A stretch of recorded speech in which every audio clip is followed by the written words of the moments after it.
আমি এটি আশা কৰিছোঁ যে জেএফ ফাউণ্ডেশ্যনৰ যিখিনি দুজন মুৰব্বী আমাৰ হাবিব মহম্মদ চৌধুৰী তেখেত ইয়াতে আহিব।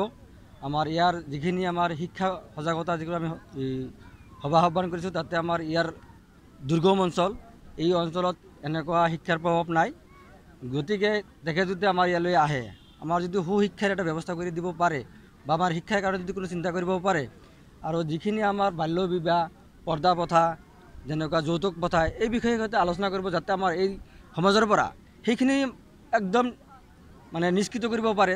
সেইটো আমি আশা লৈ আমাৰ এই সজাগতাখন আহ্বান কৰিছোঁ Assam rural agriculture production management গ্ৰুপৰ পৰা, আৰু জেএফ ফাউণ্ডেশ্যনৰ উদ্যোগত আমি এইখিনি সজাগতা আমি আহ্বান কৰিছোঁ, যাতে ৰাইজৰ আৰু আমাৰ এই অঞ্চলৰ সমূহ সুবিধা আৰু যিখিনি প্ৰাপ্য লগা সেইখিনি যদি আমি আদায় কৰিব পাৰোঁ, সেইখিনি আমি চিন্তাধাৰা কৰিছোঁ।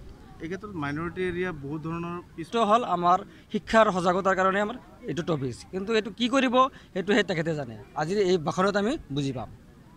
শিক্ষাটো যদি কোনো ধৰণৰ একটা ফাউণ্ডেশ্যন বা ভাল মানে শিক্ষা ব্যৱস্থা কৰে বা স্কুল বা কলেজ এইখিনি যদি ইয়াত আমাক প্ৰতিস্থাপন কৰে, তেতিয়াহ'লে আমাৰ এটা ভাল মানে সুবিধা হ'ব, আমাৰ ষ্টুডেণ্টবিলাকেও ভাল এটা সুবিধা পাব।